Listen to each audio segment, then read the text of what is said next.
repeatedly talked about Sushma ji यहाँ खड़ी होके महंगाई पे जब चर्चा करते थे, हम वहां बैठते थे।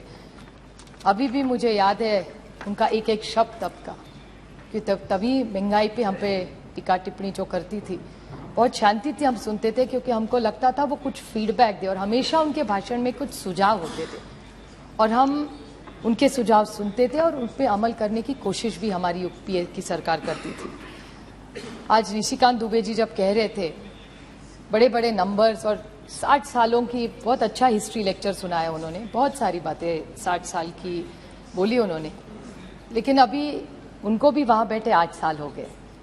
मैंने पिछली बार एक बार बोला था, फिर दोहराना नहीं चाहती थी, लेकिन उनका 60 साल का हिस्ट्री का लेक्चर इतना लंबा चला, तो मुझे सिर्फ उनको याद दिलाना एक बार कि 8 साल बहुत होते नहीं। बहू भी शादी होके जब घर आती है ना, तो 8 साल के बाद शादी में कोई नहीं समझता कि ये लेगेसी इश्यूज है, मेरी सास के टाइम से चल रहा है। 8 साल में वो बहू उस घर की फुल फ्लेज मेंबर हो जाती है। तो यही महंगाई का प्रॉब्लम है। मुझे उनके शब्द सुषमा जी के याद है, जो आज इनके भाषण पे पूरे लागू होते हैं। फैसदी की भाषा आम आदमी नहीं समझता, आम आदमी केवल वो भाषा समझता है उसके जेब से क्या निकल रहा है और उसके बदले में उसको क्या मिल रहा है।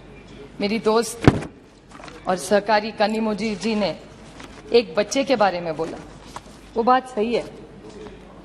कीर्ति दुबे 6 साल की, आज सारे पेपरों में उसने जो खत लिखा है, बहुत अच्छे अक्षर में उसने लिखा है। मैं सिर्फ इस सरकार को पूछना चाहती हूँ, आज एक 6 साल की बेटी माननीय प्रधानमंत्री जी को खत लिख रही है और इनका ही नारा है, बेटी पढ़ाओ और बेटी बढ़ाओ।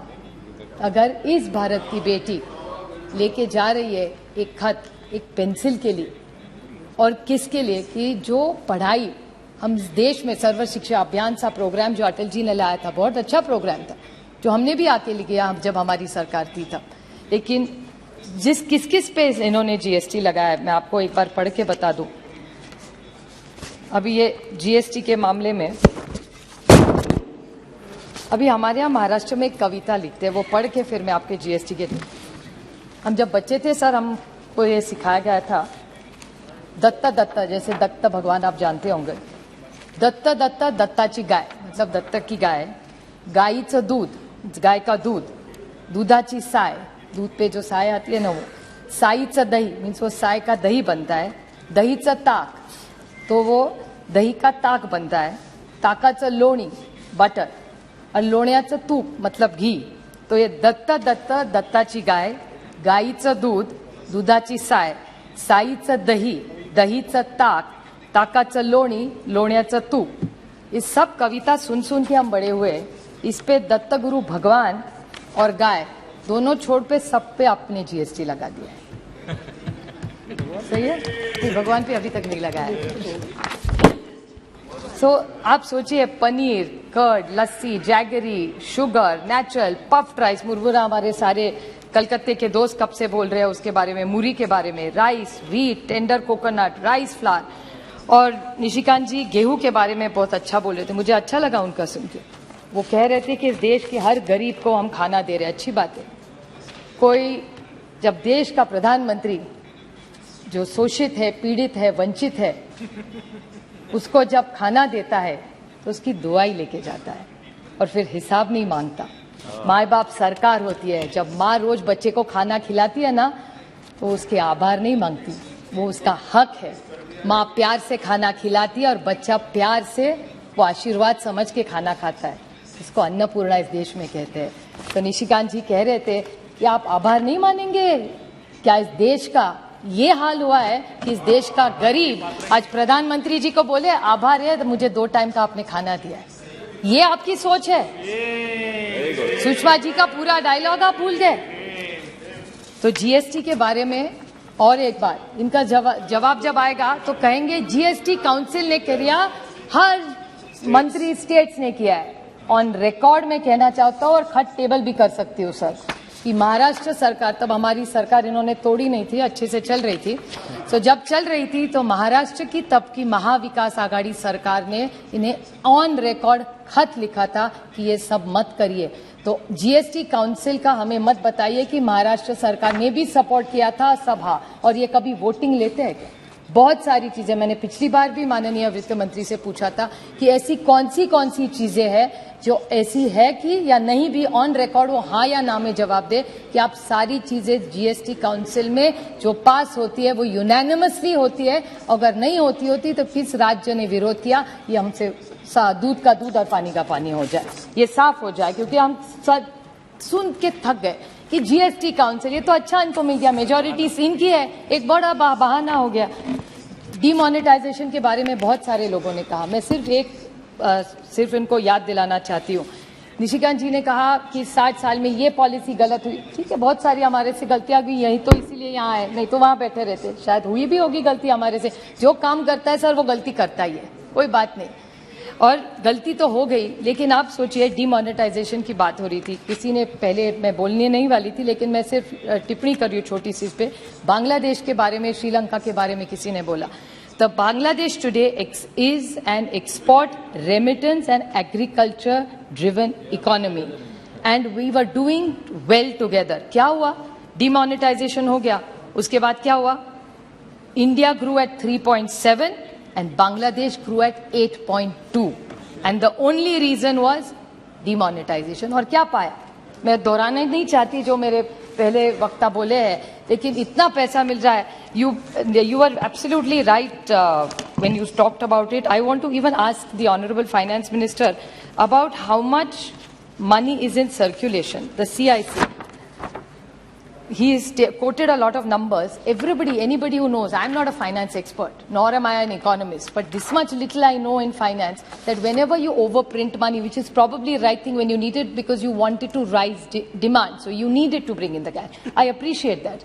But everybody knows, whenever you print extra notes, it leads to inflation. It's a very common economic knowledge. You don't need to be very smart for that.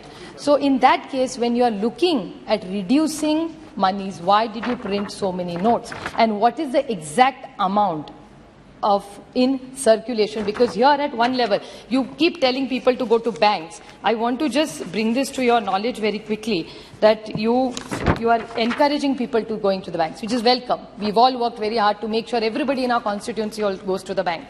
Sir, आपको पता है खर्चा कितना होता है? अगर आप ATM विड्रॉल करें तो पता है कितने बार?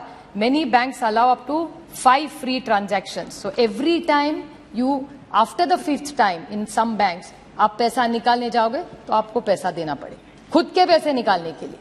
व्हाइट का पैसा जो इन पे विश्वास रखे आप बैंक में रख रहे हैं, वो खुद का पैसा निकालने के लिए हमको पैसा देना पड़ रहा है। Debit card annual fee, Now what is the debit card annual fee? 99 to 75th। और बेचारे का घूम गया, कहीं हो सकता है उसको 200 रुपया उस पर और देना पड़ेगा अगर नया कार्ड बनाओ। बैंक स्टेटमेंट जो हक का अपना है, आपको प्रिंट चाहिए तो 50 या 100 रुपया। Money transfer to RGTS, money transfer to NEFT, service charges of basic bank, cash withdrawal from bank, checkbook charges. So at the rate we are going, only like that guy का दत्ता का problem, bank में भी वही problem है. Only going and getting out of the bank is free. Rest you have to pay for everything you have to yes, pay. So I really want to ask this government, what is their thinking? Nishikant ji talked extensively about LPG. I just want to ask him one small question. I won't repeat all the points my earlier colleagues have said. But he said that the price was the same. But he forgot to mention that the government was paying the subsidy that time. The UPA government never let the cylinder go about 300 and 400. So where is this magic number of 1,000 that he's creating from? Yes. Only he knows, maybe we'll get a reply for it. Somebody talked about the falling rupee. I still remember Sushma ji, and it had pained me, so I'd like to quote her here. जैसे जैसे currency गिरती है, वैसे वैसे देश की प्रतिष्ठा भी गिरती है. So last just two small questions I want to ask her. I just want to ask her two very small questions. He talked about this cess question. I've never got a reply from this government. This government charges cess for primary education, secondary education, health, GST compensation, additional excess. So much cess gets collected. There are 12 ways you collect cess. Why don't you give this to the poor consumer? I think we need to, they deserve to do it. They talked about two very small points I want to just ask about this U-turn of this government. The government talked about wheat. So just literally last 2-3 points. That's all. In short. 2 points. I'll club it together, sir. This government made a policy. He talked about wheat. Now, what did this government do about wheat? उन्होंने एक दिन wheat policy की कि आप लोग बेच सकते. Within 3 days, there was a U-turn on that policy. There is complete ban. Why? एक बार आप कहते you have enough reserves. So when 2 rupees extra is going into the farmer's kitty, then why have you stopped? One side, is there, I want to ask this government, will you give me a white paper on WMO income? The other day, a mantri from here is saying, "Arey, dugna ho gaya." Yes, you tell us how it is no dugna ho gaya. And last one point only. Sir, this solar energy, now they are saying GST. Now they keep saying that they have a complete kitty of coal, hydrogen, everything together, and it's going to be a green government. By 2030, they want to get rid of petrol, they want to get 20, it's only 8 years, sir. That's the commitment this government is doing. And when this solar energy, they're taxing everything at 18%. So, I mean, is the poor Prime Minister, who has a great vision, is confused by his own ministers? The policy that one Mantralaya is doing and the other Mantralaya is doing, they're misleading the Prime Minister of this country. Because in his speech, he keeps telling us that he's going to make sure that it's a green country, it's a safe country, it's going to be an affordable country to live in, while all his each departments comes with a different story. Please. So I'm really concerned as what he says and what happens in reality are two different. But मैं इतना ही सिर्फ कहना चाहती हूँ कि एक महिला वित्त मंत्री है आज, वो पीड़ा जानती है. इन्होंने सिर्फ प्याज का बोला, क्योंकि प्याज इज द मोस्ट, इन्होंने ऐसा ही बहुत चतुर है, इसलिए सिर्फ प्याज के दाम के बारे में बोला, क्योंकि उसमें सबसे ज्यादा फ्लक्चुएशन है. Thank you. आप पेट आंकड़ों से नहीं भरता सर, पेट के लिए और गरीब आदमी को धान लगता है. मुझे सिर्फ विनती है वित्त मंत्री सी कि आप एक महिला है, आप घर चलाती है. आपके एक बीजेपी के प्रेसिडेंट ने मुझे बोला था घर जाइए, मुझे बोला था, आपको नहीं, कि आप आई थैंक आप भी एक महिला है, मैं भी एक महिला, हम दोनों प्रोफेशनल भी है. Nothing is going on. Supriya ji, nothing is going on record, please. Yes, ma'am.